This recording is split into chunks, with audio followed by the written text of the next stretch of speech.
Hello dear student. स्वागत है आपका मेरे यूट्यूब चैनल पर। आज हम लोग क्लास 8 का जो साइंस यानी विज्ञान है उसका चैप्टर नंबर 1 यानी फसल उत्पादन एवं प्रबंधन के इम्पोर्टेंट ऑब्जेक्टिव क्वेश्चन को देखेंगे। ये हमारा पार्ट 1 होगा और एक और आएगा जो पार्ट 2 होगा। इसमें हम लोग टोटल 15 क्वेश्चन को देखेंगे और अगला जो पार्ट आएगा उसमें हम लोग 15 क्वेश्चन को देखेंगे। इससे हमारा क्या हो जाएगा, जितने भी एग्जाम में हमारे ऑब्जेक्टिव क्वेश्चन इससे बनते हैं वो कंप्लीट हो जाएगा। तो सबसे पहले आप यहाँ पे देखें कि हमारा जो पहला क्वेश्चन है वो क्या पूछ रहा है। एक ही स्थान पर उगाए गए एक ही प्रकार के पौधे को क्या कहते हैं। ऑप्शन ए में दिया हुआ है अनाज, ऑप्शन बी में दिया हुआ है फसल, ऑप्शन सी में दिया हुआ है कृषि और ऑप्शन डी में दिया हुआ है खेती। तो यहाँ पर जो आपका सही आंसर है वो हो जाएगा ऑप्शन नंबर बी, फसल। यानी फसल क्या होता है, एक ही स्थान पर उगाए गए एक ही प्रकार के पौधे को हम लोग क्या कहते हैं, फसल कहते हैं। अब हम लोग चलते हैं नेक्स्ट सवाल की ओर। नेक्स्ट सवाल हमारा यहाँ पे है दूसरा, खरीफ फसल किस ऋतु में बोई जाती है। ऑप्शन ए में दिया हुआ है शीत ऋतु, ऑप्शन बी में दिया हुआ है ग्रीष्म ऋतु, ऑप्शन सी में दिया हुआ है वर्षा ऋतु और ऑप्शन डी में है बसंत ऋतु। तो यहाँ पर जो हमारा एकदम सही आंसर हो जाएगा वो हो जाएगा ऑप्शन सी यानी वर्षा ऋतु। इसको हम लोग याद कैसे रखेंगे कि खरीफ फसल जो हमारा होता है वो वर्षा ऋतु में होता है। खरीफ खरीफ मतलब हम लोग क्या खर पतवार, खर पतवार पतवार का नहीं, गंदा उंदा। तो गंदा उंदा कब होता है, नाली उली कीचड़ उचड़ कब आता है, तो कब आता है, बारिश के मौसम में। इसलिए यानी वर्षा के मौसम में। इस तरह से हम इसको याद रख सकते हैं कि जितने भी खरीफ फसल होते हैं वो कब उगाए जाते हैं, वर्षा ऋतु में। ठीक है। अब हम लोग चलते हैं नेक्स्ट सवाल की ओर। नेक्स्ट सवाल यहाँ पे आप देखें, थर्ड नंबर क्या पूछ रहा है, निम्नलिखित में से कौन रबी फसल का उदाहरण है। क्या पूछ रहा है, निम्नलिखित में से कौन रबी फसल का उदाहरण है। ऑप्शन ए में दिया हुआ है धान, ऑप्शन बी में दिया हुआ है मक्का, ऑप्शन सी में दिया हुआ है सोयाबीन और ऑप्शन डी में दिया हुआ है गेहूं। ठीक है। अब यहाँ पर जो हमारा है वो डी नंबर जो ऑप्शन है वो बिल्कुल सही हो जाएगा, गेहूं।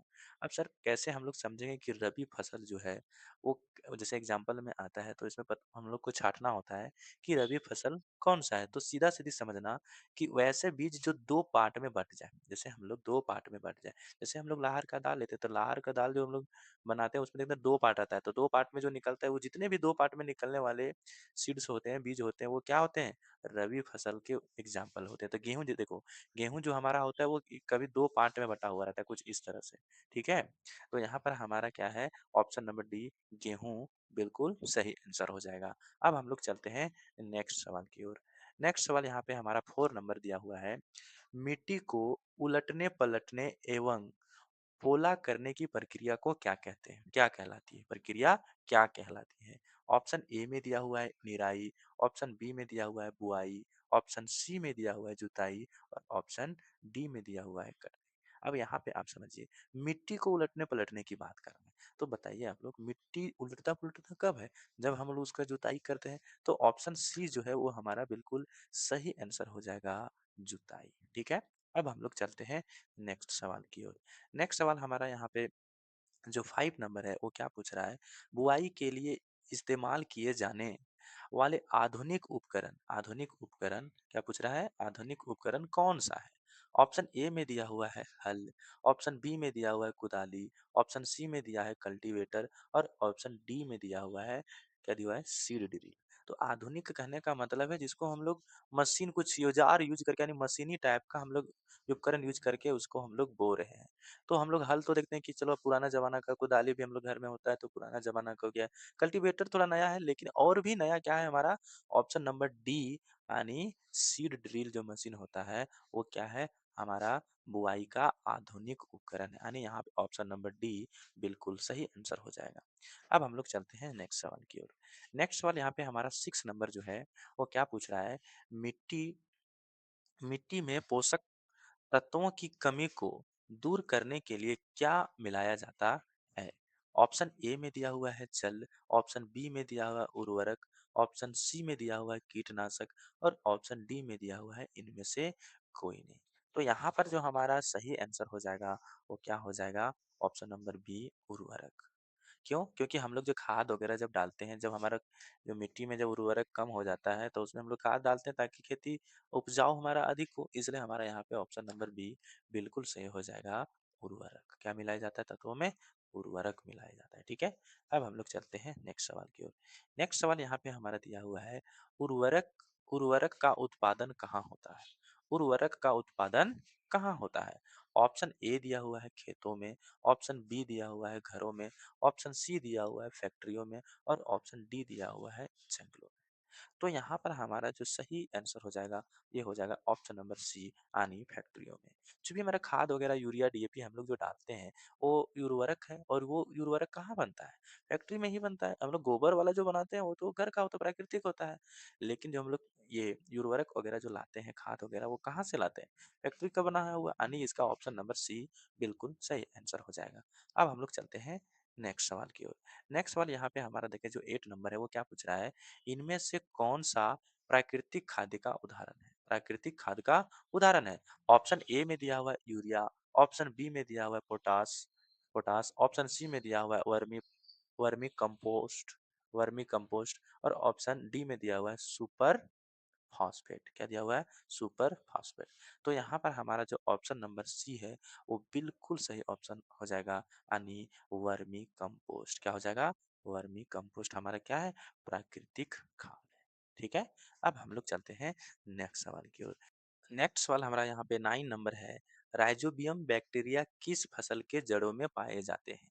ऑप्शन ए में दिया हुआ है अनाज, ऑप्शन बी में दिया हुआ है फलीदार फसलें या दलहन, ऑप्शन सी में दिया हुआ है रेशेदार फसलें, ऑप्शन डी में दिया हुआ है तिलहन। तो यहाँ पर हमारा जो राइट आंसर हो जाएगा, वो हो जाएगा ऑप्शन नंबर बी, फलीदार फसलें।